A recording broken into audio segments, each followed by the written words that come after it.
What's up, YouTube? This is Too Raw for TV. Alright, so before I get into this video, I want to give a shout out to a couple of subscribers for showing love to Too Raw for TV, aka Too Raw for Sports. I want to give a shout out to the brother Keith Moore for the donation via the Cash App. And I want to give a shout out to Instinct Takes for once again showing love to the channel via the Cash App as well. I saw your note, and I agree about Steph Curry owning KD when it comes to like historically. And when you think about it, you know, the only time KD really won anything is when he was playing with Golden State, you know.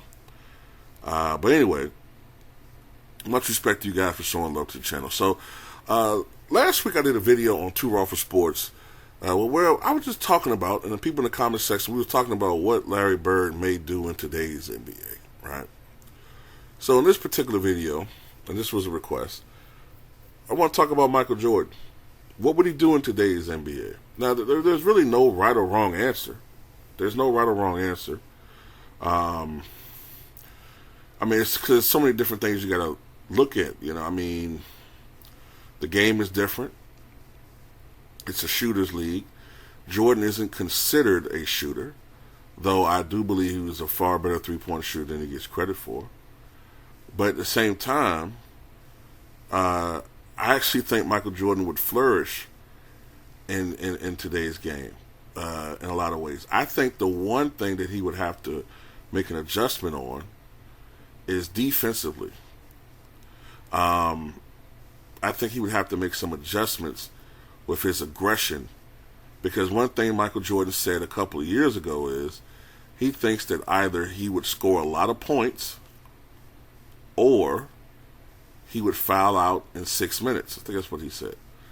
And that's because of the way games are called now. You can't defend players the way you once did. So Michael Jordan would have to make a lot of adjustments on the defensive end. He would have to use his feet instead of, you know, his strength and tricks.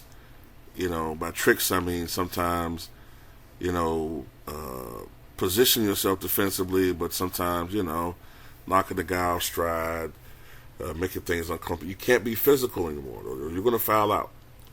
As a matter of fact, you might even be called for flagrant twos, or flagrant twos. But anyway, I think what he would have to make the adjustment on is, you know, defensively, learning how to play with your feet and position yourself more so than, say, being physical. But one thing I think he would be the best in the NBA from the perimeter at, this is just a guess of mine,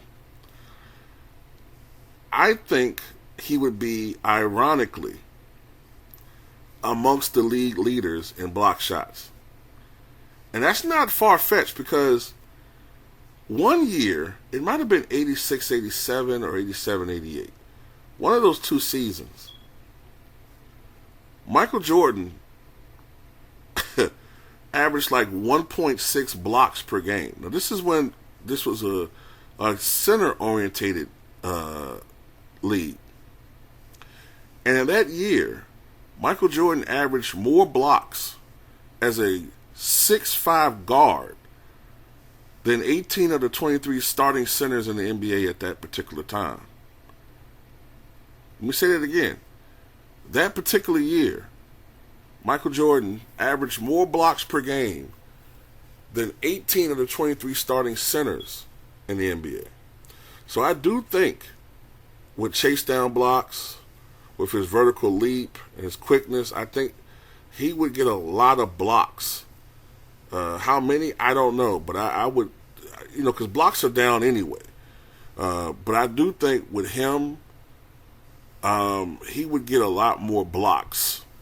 I would even say maybe close to 2 a game in some seasons.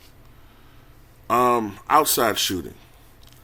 I know he's only a 32.7% career three-point shooter, but I've always maintained that that was always a little bit misleading when it comes to Michael Jordan. The first couple of years of his career in the 80s, guys rarely took outside shots. They didn't take a lot of outside shots. So, as a consequence, you look at these dudes and you see they shot 19% for three. Dennis Johnson was a 17% career three-point shooter. But it didn't matter because they didn't take threes like that for much of the 80s. There were years when the league average was maybe 2-4 three-point attempts per team. I mean, some teams would go games, like 5 or 6 games without even attempting a three-point shot. And when they did start taking them in the early to mid-'80s, it was a situation where they might need 3 points, at the end of the game. And even then, a lot of teams opted to go for it the traditional way, which was to go inside for a score and hoping for an and one. The three-point shot really didn't get popularized, in my opinion, just my opinion at least, until Larry Bird in the mid-1980s. And then, after Larry Bird, you had a sublet of other players who also popularized the shot. Maybe, your Michael Adams, your Detlef Schrempfs, your Dale Ellis's, your Craig Hodges. You had guys like that popularized that shot. And then, going into the 90s, that's when it started becoming a weapon. But going back to Michael Jordan, a lot of times earlier in those years, those were like desperation heaves, shot clock running down or half-court heaves. But in the years in which he took three-point attempts per game or more, his three-point percentage went from 32.7% in those from his career to in those seasons being 38.5%, which I think anybody that follows basketball will tell you that's entering elite territory. And to support that argument, in the 90s when he was taking more three-point attempts, in the finals, he shot 37% from downtown. In 1996 and 97, he shot 43% and then 37% respectively from downtown. So my point is, when he was taking them, he was making them. Now later on, injuries to his shooting hand and to his legs and age, I think, started to affect his outside shot. But a healthy Michael Jordan, all right, taking three-point attempts, what would he do in today's NBA? Fucking destroy the league. Destroy it. I do think he would be somewhat prone to foul trouble because of the way the game is played. Because he's an intense competitor and he's intense. I do think he would average, I think there would be some games where he would get in foul trouble. But other than that, I mean, it's hard to quantify what he would average, but let's just say he was on a bad team. With the spacing today, I mean, the man was so creative around the basket, king of the circus shots, so athletic, incredibly durable, a tremendous finisher.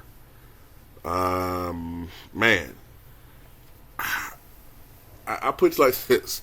In 1986-87, I think that year he averaged about 27 shots per game, 28 shots per game, somewhere in that range.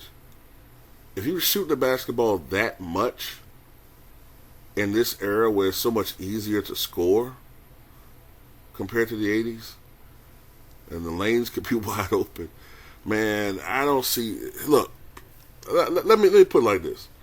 What did Kevin Durant shoot this year? Like 56% from the floor? Man,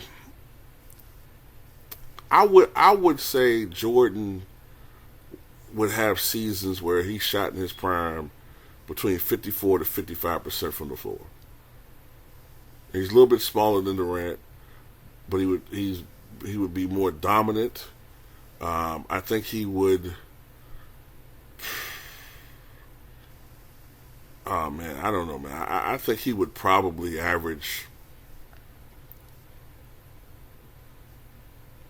If he averaged 37.1 points per game in 1987,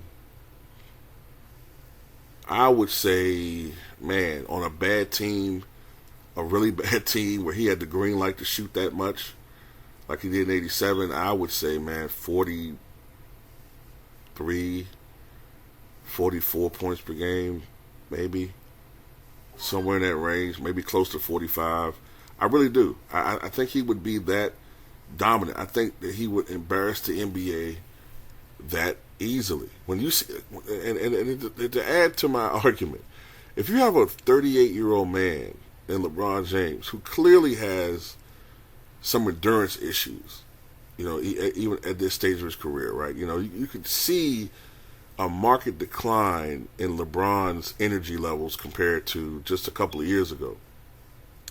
If a guy like him could average 29, what the fuck do people think a 23-year-old Michael Jordan would average? It would be a fucking joke. It would literally be a joke. Now, would they win? I don't see them winning if he doesn't have another all-star on his team. But if you just want to see a one-man show, yeah. Now, as far as numbers, I don't know. On a terrible team, like in '87, 43 points, maybe 7.5 rebounds, and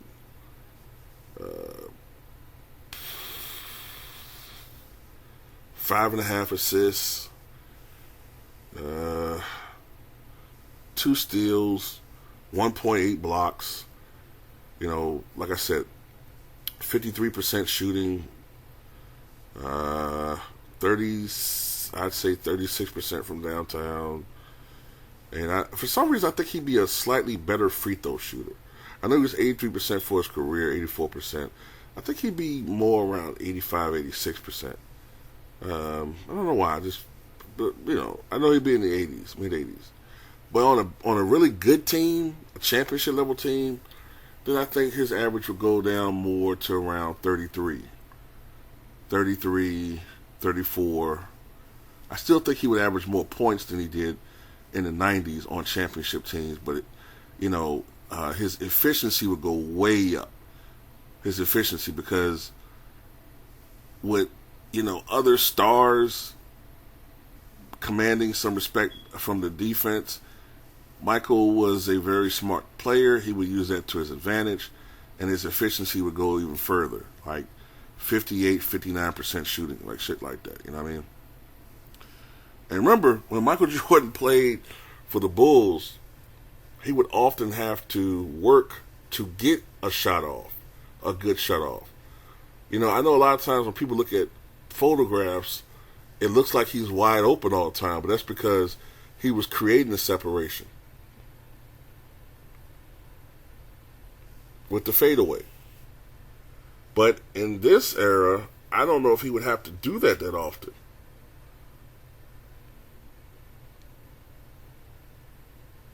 Because you can't play defense the same way. So I'll just put it like this. I think that he would average more points and be even more efficient, and I think he'd be the greatest shot blocking perimeter player in the history of the game. That's just me. Tell me what you guys think.